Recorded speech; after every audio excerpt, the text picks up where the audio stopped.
All right. So, hello, everyone. I want to thank you for joining the Binghamton Trinity Professional Development Series, Maximizing Your PhD Skill Set, Becoming Agents of Change. My name is Dr. David Sterling Brown, and I am Associate Professor of English at Trinity College in Hartford, Connecticut.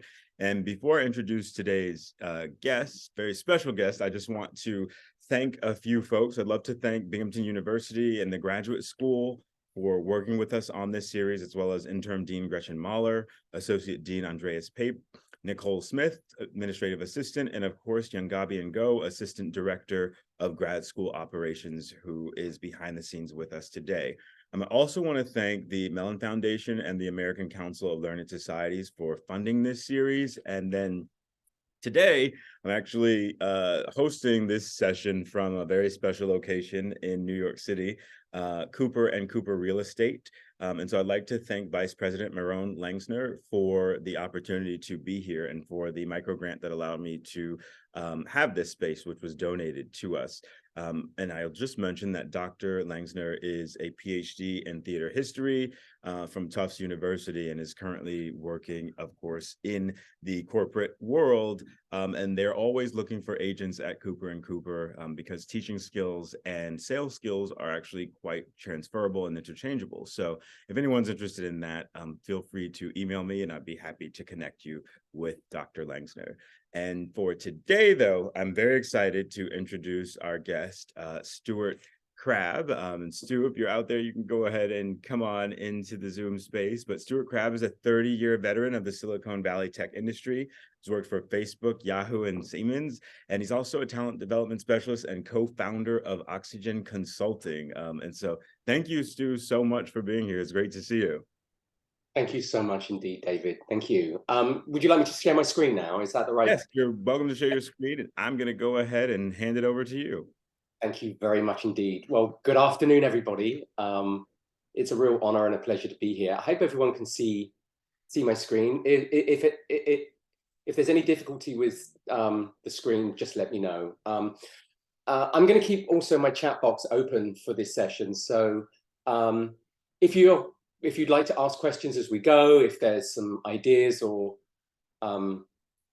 stories or perspectives that you'd like to share, and you're not comfortable asking it in kind of open forum, please just drop a question in the chat box and I'll do my best to answer it as we go along. So for the next hour, we're going to spend some time together talking about the way in which you can think about leveraging the very best of yourself as you pursue your own career journeys in life. For each and every one of us, those journeys are very specific and very individual. And I want to share with you today a really interesting way of thinking about how to put together the building blocks of a career plan so that for each and every one of you, you start to build some specificity around the kinds of situations, activities, and environments where you're likely to thrive the most. And the sort of the background to this story is that, historically, I think we live in and see the world very much through a deficit-based lens. We tend to believe that where we'll grow the most in life and where we'll be most successful and mitigate the risk of failure is by focusing on our weaknesses.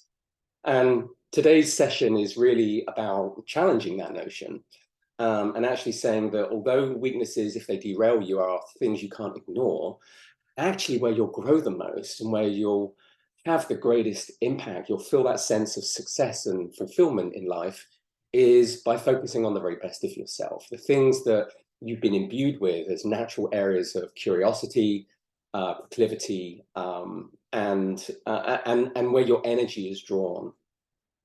And that challenges a lot of the notions that we have about where success in life comes from.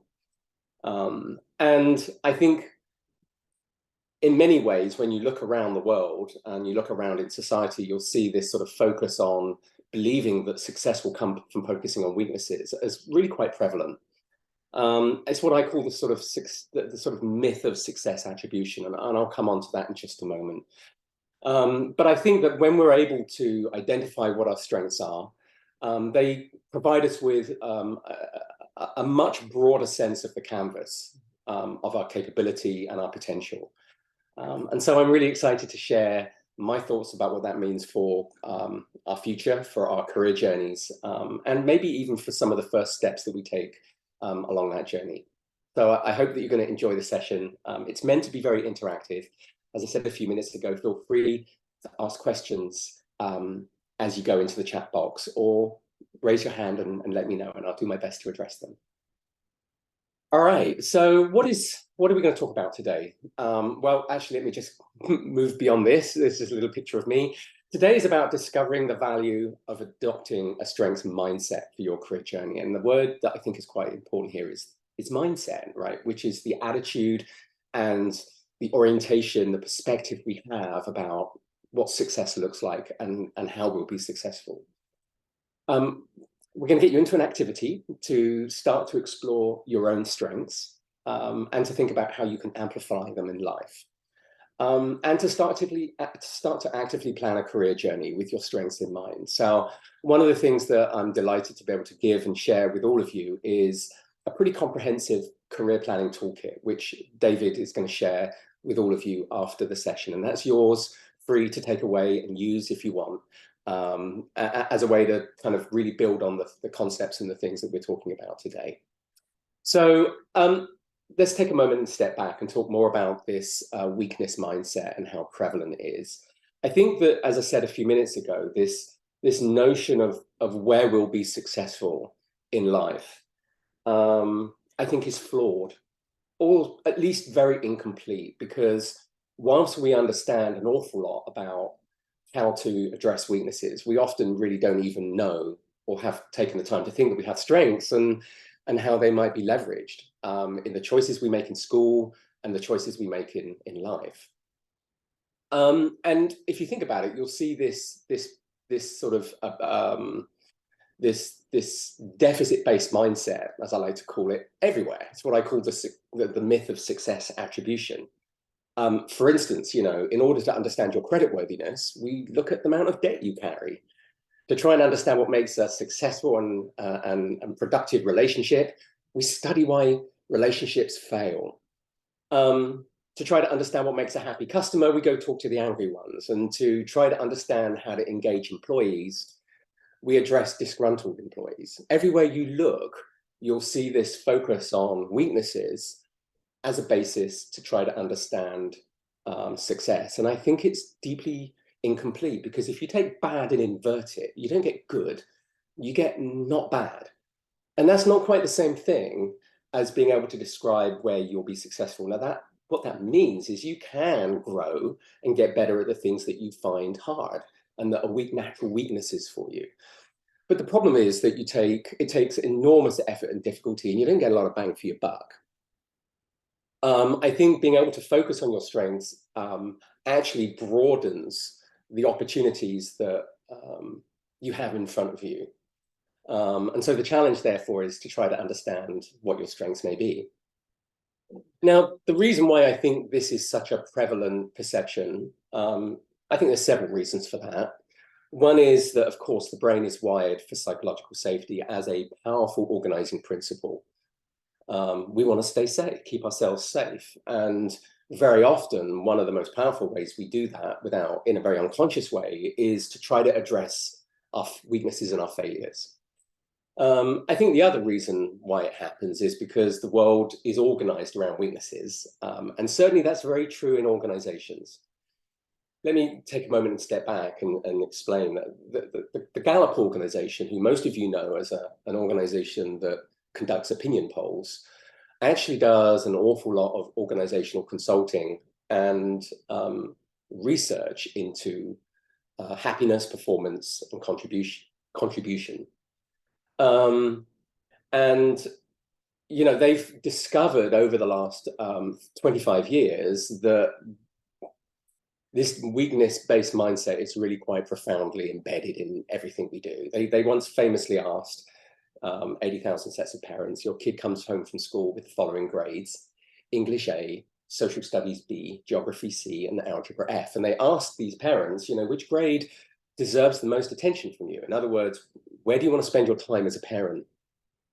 And 78% of parents would focus on the F, which tells you that around most kitchen tables in America and actually around the world, we're not talking to our kids about where they're fantastic, where they have excellence. We're not trying to learn about the tasks and activities and the situations that bring them a sense of intellectual curiosity and joy. No, actually, what we're doing is talking to our kids about the F. Right? We're focusing on the things that they find really hard, and we're sending kids that struggle with math to extra math. And the only thing you can be certain of is if you struggle deeply with math now, you'll probably always recognize that this is a weakening activity. And so what happens is we kind of leave the family unit, we move into the education system and then the work system, which is sort of obsessed with churning out well-rounded people when there's really no such thing as a well-rounded person. And then we enter work in our lives and we encounter what I call the ugly stepchild of the HR department, which is the performance appraisal, where we spend all of our valuable management hours and all of our valuable training dollars trying to figure out where you're screwing up and sending you to training classes to get better at things that you manifestly have no appetite for. And that seems to me such it's not just a waste of time and resources, but it's leaving so much value on the table unexplored. And that is a shame, because one of the things that we know quite clearly is that when people are in a job and are pursuing a career where they get to play to their strengths, it correlates positively and strongly to a sense that I'm flourishing in my life. And that I feel fulfilled with my work. It's a positive emotion that we experience when we play to our strengths rather than on our weaknesses. And yet here we are, most of us, thinking about our career not in those terms, rather actually trying to figure out how we fill all the gaps that we perceive may undermine us.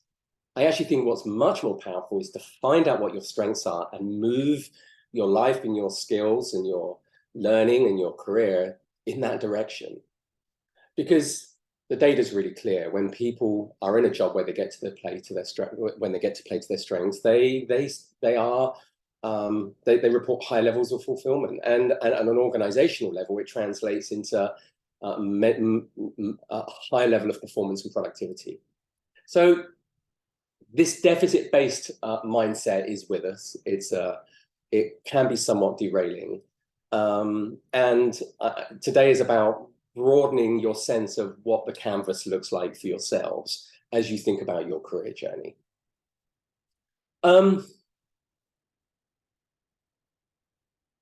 So let's talk a little bit about what strengths may be. And as this slide says, a strength is not necessarily what you're good at, and a strength isn't necessarily what you're bad at.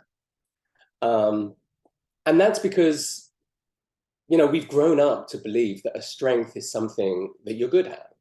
I observe that you're really good at this. What we're actually describing is not a strength, it's a measurement of competence. And competences and strengths are quite different. And they're different because a strength may be an undeveloped competence. But a strength has a really powerful magic component that a lot of competencies don't have, which is that kind of internal emotional feeling. Like I look forward to this type of work. While I'm doing it, I really enjoy it. And when I go home at the end of the evening, I feel much more satiated and fulfilled than going home and feeling like I've just spent a whole day doing something I hate.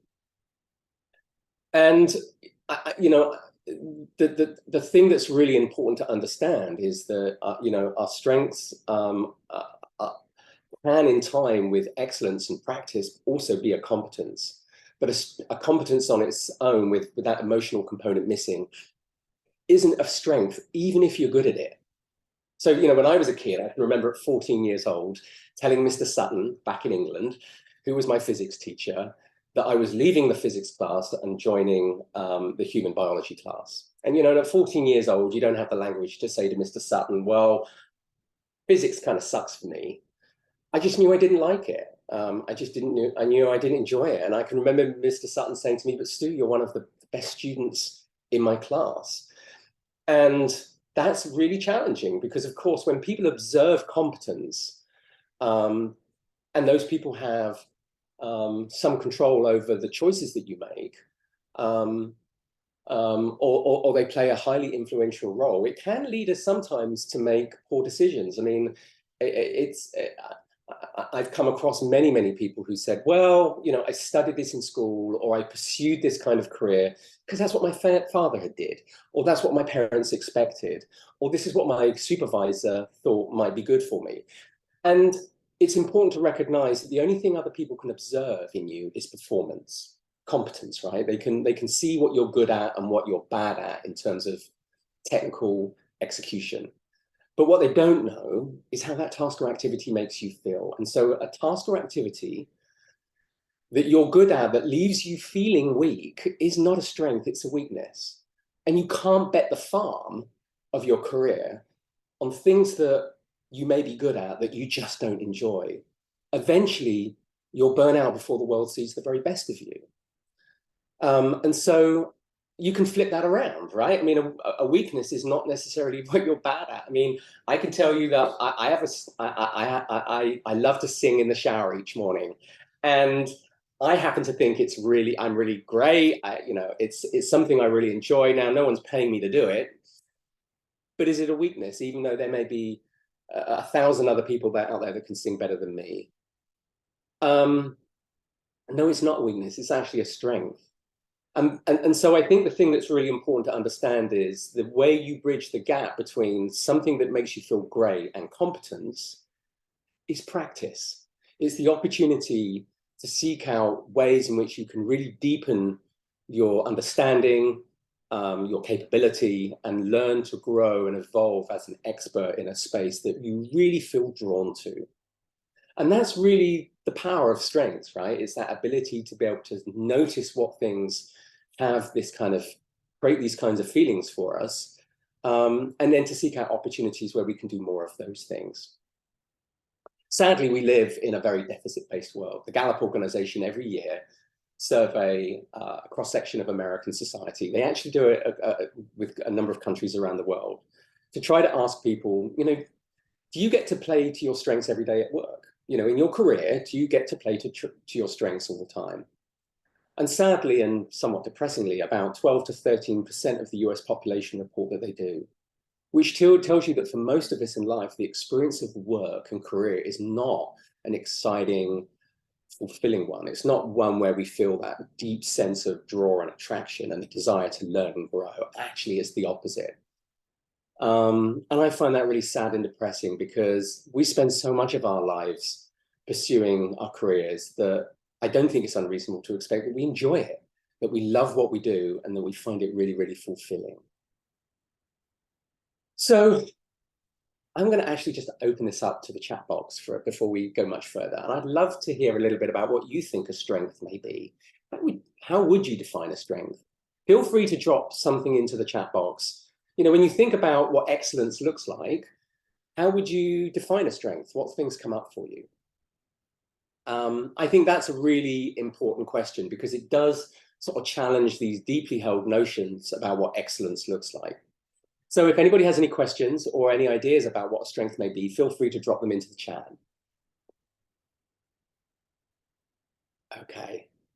Not sure anybody's got a perspective yet. Oh, here we go. Thank you, Nicoletta. Your passion, but often not your career path. Yeah, you make a really great point here. You know, for a lot of us, our strengths are relegated to hobbies because we haven't been able to find a way to be able to sort of integrate them into our career and get paid for them. What else have we got? Maybe something that makes you feel aligned. Yeah, nice one, Gabriella. I really like that. You know, when you're in a job or you're pursuing a career that really, or an area of study that really deeply plays to your strengths, you just feel more authentic. Everything feels like it sits more in place. David, I think a strength of mine is the ability to network and build connections with people and building relationships. Absolutely. I think that one of the things I like about that is it helps. Where the rubber hits the road is the kind of situations that you find yourself in where your strengths really shine. Excuse me. Erica said, based on what you discussed, maybe an area where you're willing to work through challenges in order to see success. Oh, that's a really great one. Yeah, I mean, I think that sometimes there are lots of barriers to entry for our strengths, which can slow us down. And for some of us, you know, it may take a long time for us to get to a place where we get to really fully play to our strengths. Something you're willing to learn about and cultivate, even though you're not confident. Yes, great one, Bing. I agree with that entirely. I mean, I think that, you know, when it comes to deciding what is a strength, your assessment of how it makes you feel trumps anybody else's. And so it's important to recognize that the rest of the world can only observe what you're good at.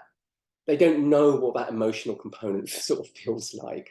And so that creates resistance in our career that, you know, we have to defend, because others will say or want different things from us. And I find the term passion project derisive because others what you love in favor of working the rat race with everyone else. Yeah, I think you need to. I think what at the end of the day, this has to be a deeply personal experience, and I think that it takes time to learn what your strengths are and to seek out the right evidence for the choices that you want to make with your career. A field where taking challenges and getting out of your comfort zone feels more natural. Love that. Yeah. So I think that all of you get it. I understand that, and thank you for these ideas. I think the point here is to notice the internal signals that you get, positive and negative, when you're doing anything or when you perceive anything. This is a great definition from researcher Marcus Buckingham, who created a tool called the Strength Finder that some of you may have heard of.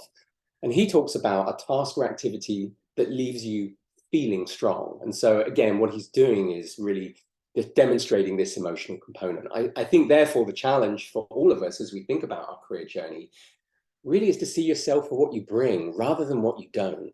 You know, instead of focusing on what was left out or what others think is missing, paying attention to and noticing all of these beautiful gifts that you have and the perspectives that bring you joy and fulfillment, I think is the most important foundation stone for thinking about what a happy and successful career might look like.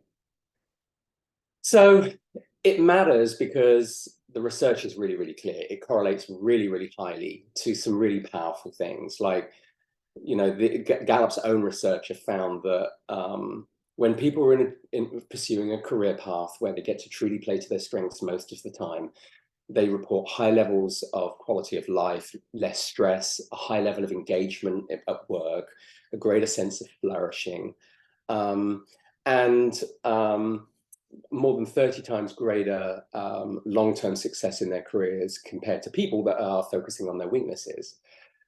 And so, you know, these are very, very powerful ways in which we can demonstrate the impact of strengths. So how do you know whether a strength is firing off? Like, you know, what might tell you that you're focusing on a strength? This is what I call the sign of a strength. And think about it this way: before any task or activity or study, how do you feel about it before, during, and after the activity or the event? You'll know you're playing most likely to a strength because before you do it, you positively look forward to the activity. I mean, there's no such thing as a Monday morning feeling when you're working on something that so deeply fascinates and absorbs you, really stretches you and builds that intense curiosity. You know, that's that kind of powerful basis for discovery. And while you're doing it, you experience flow and fulfillment. I'm not certain if any of you have heard of this concept of being in flow. It was first developed by a Czech positive psychologist called Mihaly Csikszentmihalyi. And he talks about this feeling that you get of almost grace and weightlessness when you just deeply love and enjoying everything that you're doing. You know, that kind of sense that, you know, you look up at the clock and you think 10 minutes has gone by and a whole hour has gone by. You know, that's a really powerful clue or signal that you may be doing something that plays to your strengths. And when you're done at the end of the day and you drive home, you know, you feel fulfilled and you want to do it again. You know, you're not driving, you might be driving home kind of, or traveling home exhausted, but you're not depleted. It's not the same thing. You know, you're energized the next day to get back into it. That's the experience that I think we would probably all want to have for our careers. And now you can flip that around, right? The sign of a weakness is the opposite of this. Like before you do the activity, you just dread the thought of it, you know, and you may procrastinate and put it off. That definitely is a Monday morning feeling. I think, I mean, for instance, I can tell you now that, you know, when I was a kid, I told you that, you know, I left the physics class. I didn't like math. You know, even today, I struggle to make time to balance the checkbook and pay attention to all the deep minutiae that comes with managing, you know, the important data in my life. And it's not because I can't do it. I'm actually pretty competent. I find it a very deeply weakening activity. And so I tend to procrastinate and put things off and off and off. And, you know, while you're doing this activity, you experience frustration with the effort or feelings of boredom. I'm not certain whether you've had this experience, but I can think of several times in my recent past where it took me probably 4 to 5 hours to do something that if it were a strength, I probably would have done in under an hour. And as I said earlier, you know, earlier today, you know, you can't bet the farm on tasks and activities that kind of create those kinds of feelings. And at the end of the day, you know, when you're finished, you feel depleted and you really don't want to do it again. So at this point, I ought to stop and say, you know, I'm not suggesting that you get to play to your strengths 100% of the time. I mean, that would be a wonderful feeling. But my suggestion, you know, my sort of area, my challenge to you is, if you're not doing something that you feel strengthens you, gives you that strengthening feeling at least 51% of the time, you're probably going to get pulled into more and more stuff that's going to make you feel weak. And so one of the things that I think is really important is to be very intentional about the choices you make for the kind of opportunities you seek out for yourself, the kinds of ways you organize work, and the ways in which you sort of see how opportunities to grow and enhance your competence. At this point, I just want to stop and ask if there are any questions. And we've got time for Q&A at the end of today's session, but I just want to actually stop and see if there's anything that's really burning for anybody. Feel free to ask a question in the chat box. You know, I think that it's really, really important to be intentional, as I said just a moment ago, about figuring out what your strengths are and looking for opportunities to develop and grow them. If you want to know a little bit more about what your strengths are using a self-assessment tool, one of the best tools on the market that's been around for about 25 years is the Clifton Strength Finder. It takes about 20 minutes to complete. And if you go to the Clifton Strength Center or the Gallup Strength Center, they'll both, if you point to both in your search box, they'll take you to the same tool. And I think it costs about $45, $50 to take the assessment. And what it will do is provide you with a really deep, rich report that will help you identify those areas, those kinds of themes that really describe you at your very best, but also help you see those things that you're more likely to struggle with or may consistently have a weakening effect on you. Yes. Okay, Nicoletta, I'm good at teaching, but got burned out after decades spent teaching in public schools. I love writing, but neither of these career paths really help pay the bills. So I think I think one of the things that I would say is it's important to look for opportunities where, in this situation, writing is a component of the work, where you maybe can design or organize the work around these natural areas of skill. One of the things that, yeah, as a career HR person that I've noticed in my career is that communications and clarity and creating power and impact with what you message and say to the world is really valuable in a number of roles. Seeking out or organizing the work in a way where you can bring those out might be a really great place to start. And Saba said, can you please comment on feeling symptoms of weakness while playing to your strengths and vice versa?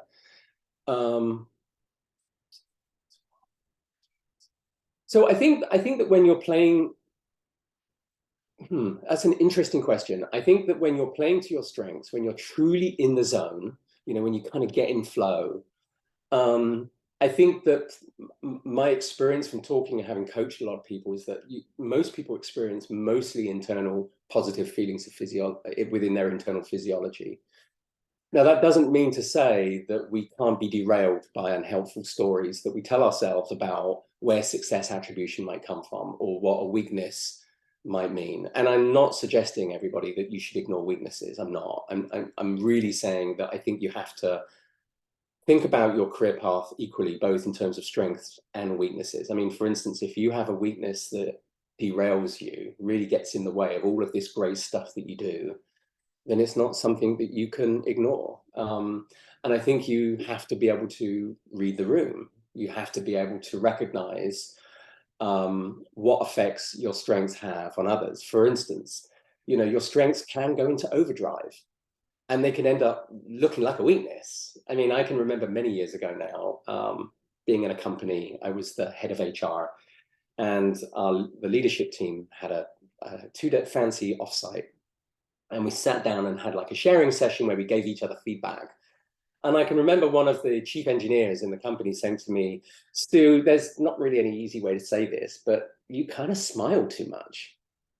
Now, as somebody that has the strength of positivity, that was kind of a bit weird to me. It's like, how can you smile too much? But really what he was trying to explain to me is that there are situations where you kind of come off as a bit disingenuous or a bit cheesy. It's like the Cheshire Cat, right? I don't really know what you really think. And sometimes it frustrates me that this strength that you have actually gets in the way of me understanding what you're really thinking or what's the right thing to do. So our strengths and our weaknesses are a really important playing field. And as I said just a moment ago, I'm not suggesting, everyone, that you should ignore your weaknesses. And here's some important strategies to help you think about how to address the things that weaken you. Because as you think about your career path, you have to take account of them.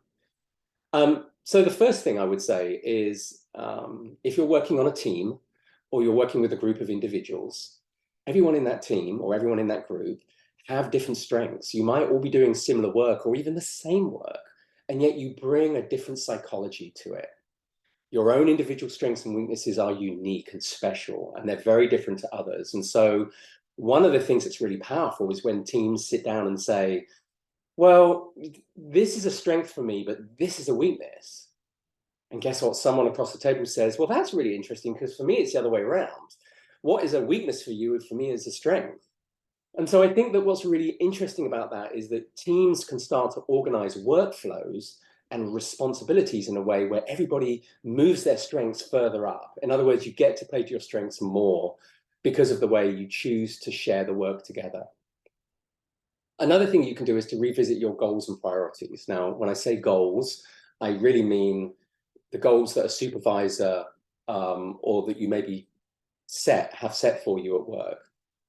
When you sit down and talk to your supervisor and the people that are going to have a role in shaping the work that you do and the choices in your career that you make, it's really, really important for you to let them know what your strengths and your weaknesses are. Give them a sense of where they're likely to see the very best of you, because that enables them to start to move the opportunities in front of you more in the direction of your strengths and your weaknesses. I mean, for instance, if I don't know that you hate finding patterns in data, but I observe that you're great at finding patterns in data and I'm your supervisor, one of the worst things in the world I can do is to say, hey, Stu, you're great at finding patterns in data. I want you to do more of that for the next year because this team really needs that and we think you're great at it. And inside, I'm kind of dying a little bit because I'm like, oh my goodness, like that's the last thing I want to be doing. So it's really important in that journey where you start to focus on what your priorities are, that you talk about what your strengths and weaknesses are. And I think that's also true of your career plan. It may well be that now you start to have this broader sense of the canvas. You can start to reevaluate whether some of the things that you think are the right choices for your career are actually the right ones truly for you. I think you can co-opt the strengths you need. In other words, leverage people around you who are good at something that you find hard. Or as it says here, number 4, you can get yourself to competent. I mean, even though I hate finding patterns in data, I've worked very, very hard all my life to be sufficiently competent that I've never had to sit down with a manager or a supervisor or a team and address the question, why didn't you get this done? Or this isn't done to the quality that we'd expect. Another good example is presenting. Some of us really hate presenting in front of groups of people, and yet in careers, in life, talking to other people and often presenting is non-negotiable. We kind of have to do it. So getting yourself to the point where a weakness becomes a competence means that it's likely to just fade away. In other words, competence is a level of capability that no longer derails you, even though you may not enjoy it. And the last thing you can do is to actually use your strengths. I mean, I worked with a team last year at a social media company who work with and have to look at objectionable content all day. And that's very important. And, I remember saying to this team, I'm absolutely fascinated. What is it about this kind of work that strengthens you? Because to me, it would be really tough to do what you do. And the answer was really clear. We do this because we feel great knowing that we make the internet safer for children. We make the environment online a better and safer place. That fulfills this really deep strength that we have for believing that safety and the values that we think are important get replicated in people's experience online. And that was really interesting to me because that's clearly what gets them out of bed every morning, is this deep belief and conviction that their work is making the world a safer and better place. So I think at this point, I should talk a little bit about what we should do with all of this. Because, I've spent some time now talking about strengths, but what do we actually do with it? Well, I think there are 3 very, very simple ways to think about your strengths. The first step, perhaps the most important first step, is just really to identify your strengths. Like, well, what are they? What kind of things make me feel great? Create this sense of positive anticipation, feelings of flow, right? And then secondly, how do you volunteer them? You volunteer them when you're in a team, when you go to work and you follow and pursue your career path. It's really important that you don't hide your light under a bushel, as we say in England. I'm not sure if that's an expression we use in the United States, but my point here is that if you don't reveal and leverage your strengths, the world can't take advantage of them. And people won't know what your strengths are if you don't seek out opportunities to demonstrate them in action and share with them what they are. I also think it's important to volunteer your strengths in your own path for yourself in your career plan. Being more intentional about addressing your strengths and seeking out pathways that may give you more of this feeling, I think, is really important. And over the long arc of your life, you'll grow the most in the areas where you know the most. You'll grow the most in your areas of strength. So seeking out opportunities to build deep excellence in those areas, I think, is very, very important. Now, I realize for some of you, you may find yourself drawn to careers or jobs where you feel that these opportunities aren't available to you. And so I think that your development, it doesn't go in a straight line. It kind of looks a bit like this. There may be times where in order to go forward, you have to take a half step back. Or it may be that in order to go fast, you have to go slow. In other words, it takes time to grow and build deep excellence. But knowing where those early signals are and where the raw material is for you is the most important place to start. And with that, we're actually going to get you all into an exercise because we thought it might be a really great opportunity for you to meet another person one-on-one on the program, and actually to start to think about what your strengths may be. So in just a moment, Yongabi is going to break us all into pairs. And we're going to give you 10 minutes to have a two-way conversation with someone. First of all, introduce yourself. Let that, say hi to that person, tell them who you are. And what I'd like you to do is to think about and talk through together these three questions. What kinds of activities, studies, or tasks do you look forward to and really enjoy doing? What activities, studies, and tasks have you been successful in, and why do you think you were successful? And what kinds of work or projects would allow you to use your strengths to the fullest? So we're going to give you about 5 minutes each way for this conversation. Only share what you're comfortable sharing. I don't want anybody to feel that they have to go outside of their personal comfort zone. That's not the point of this exercise. It's really to give you the opportunity to explore this topic for yourself. And I think that 10 minutes isn't very long, but it will give you the opportunity to start the thought process. And I would encourage you to use the career planning toolkit after today's session to really continue this analysis. Okay, are there any questions about the exercise before we break you out? Okay. So Yungabi, if you could break everybody, that would be wonderful. Thank you.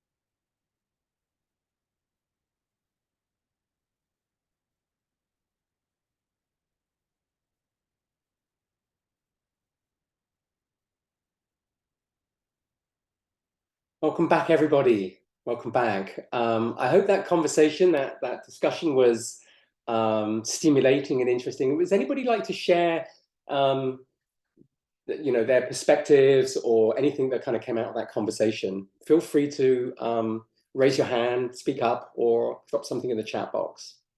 I'm kind of curious to know, some of your thoughts and reactions to thinking about these issues as you think about your own strengths.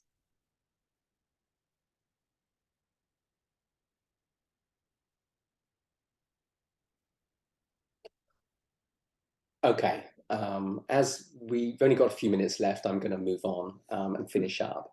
So what do you do with all of this? As we think about our own career journeys, I think there are several really important fundamentals to think about. The first is when it comes to thinking about your career and your career journey, it's important to think about these three things. The first is the starting point, of course, is to understand what your strengths are and to figure out how to leverage them so that you're intentional and you seek out spaces, environments, tasks and activities and projects, areas of study, which truly create this strong, positive internal psychological feeling.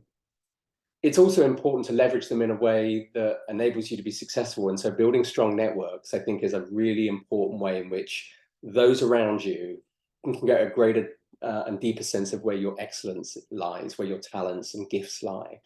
And of course, you have to have a plan, and owning your plan is important because whatever else any employer or any supervisor may provide or give you in the way of support, there's no substitute for your own ownership and direction in the learning process. And opportunity surrounds you. This is based on a framework known as the 70-20-10 model, which basically says 10% over the long arc of your life of where you'll develop excellence comes through formalized learning opportunities. 20% will come from networks and key relationships. But a massive 70% will come from seeking out opportunities on the job. In other words, the best way to learn, the best way to grow and develop your deep expertise is by putting those strengths to work, is like seeking out opportunities at work, volunteering, and applying for and going after the kind of opportunities where your strengths are really going to get to shine. Okay, everyone, I just want to leave a few minutes for Q&A. So let me just finish up by saying, remember that a strength is a task or activity that leaves you feeling strong. So look for this emotional component in everything you do, as this really is your path to impact. And remember that your strengths are your area of greatest competitive advantage. So honor them, take them seriously, and just leverage the heck out of them. And like any muscle, your strengths need exercising in order to grow. Seeking out opportunities to use your strengths is a great place to start. Remember that you can learn more from paying attention to your own strengths rather than trying to sort of emulate or role model the strengths of others, as frankly, only you know what's best for you. And finally, your supervisor and your team really needs you to be at your best, and your strengths are the way to do this. So in life, helping others understand that and explaining to them where they can leverage you is important. And frankly, also where they shouldn't leverage you, because it may be a competence, but it isn't a long-term basis for really bringing out the very best in you. Being able to sustain excellence at a weakness is not easy, but a strength is a deep wellspring of potential that once we start to explore it, the sky's the limit. Okay, everyone. Any final questions? Is there anything that I can address before we finish up? I know we've only got a minute or two, but I do want to, if there are any burning questions, I'd probably take one or two. How can we make our strengths a potential selling point to our potential employers? Great question, Bing. I think the starting point is a journey of exploration and discovery. The starting point is spend the time that you can to really try to bear down on understanding your strengths and weaknesses. I mentioned earlier the Clifton Strength Finder is a really great assessment tool that you can take. But here's a really simple activity, right? Make a list of all the kinds of tasks and activities and areas of study, all the things that you have done and can do. And then get a piece of paper, put a line down the middle and write, love it, hate it. And then take this list and allocate it to one side of the line or the other. The stuff that you see on the love it side probably talk to your strengths much more than the stuff on the right side, which probably speaks much more to your weaknesses. And I think what's really interesting is don't get hung up on the individual things that you put, but look, take a step back and say, what's the bigger picture here? It's this kind of work. It's this kind of stuff that I'm drawn to. Notice those patterns that this simple exercise can give you. I think it's also important to be proud of and confident around and willing to say, this is where I'm fantastic. These are the things that I do really, really well. So I think the starting point is really that discovery process. And the career planning toolkit that we're going to give you after today's session will help you with that analysis. Anybody else? Maybe one more? I don't have a question, but I have a comment. I'm just shocked that I mean, that we get so caught up in our deficits. That never really, do. Yeah. I think it's a survival mechanism in the brain. I mean, psychological safety is controlled or regulated by the amygdala, which sits in the limbic system. And part of that role of the amygdala is to sort of sense external threat and try to take steps to minimize the danger. And I think when it comes to thinking about where we'll be successful, that shows up with this fascination and desire to focus on weaknesses. I mean, as I said earlier, you'll see it absolutely everywhere. You see it in career conversations, you see it in the way people organize work. We do live in a very deficit-based world. I mean, when Gallup first started asking that question, do you get to play to your strengths every day? I think it was about 14 or 15%. And within 10 years, that had gone down to 12%. In other words, we don't just live in a remedial world, we live in an increasingly remedial world, which is really sad, because career should be a deeply fulfilling and important part of our lives. We spend so much time pursuing our career, pouring so much of our heart and soul into the stuff that forms the basis of our success, that it strikes me that it's really important that we should at least take the time to understand whether or not those things are strengths and weaknesses, and how those pathways can be much more intentionally managed. And I just have to say, you are an example, I think, even today, of, someone who's working in line with their passion. Most folks don't know that you have joined us from a 6-hour time difference. You're actually behind us. And so you started this session at 5:50 a.m. your time. And I mean, that takes passion and dedication. So thank you so much, Stu, My for absolute being with us. pleasure, David. It's been a real pleasure. I hope it's been interesting. And try the career planning toolkit. Go take the Clifton Strength Finder. Start doing this introspective analysis. I think that's a really important set of early foundation stones as you start to think about what the next step is beyond college. Yes, and thank you so much, everyone, for tuning in. And I'll be sharing the career planning toolkit with those of you who registered. We'll also be posting the videos for the series on my website, www.davidsterlingbrown.com. And so thank you again, Stu. I hope you enjoy the rest of your morning and your day.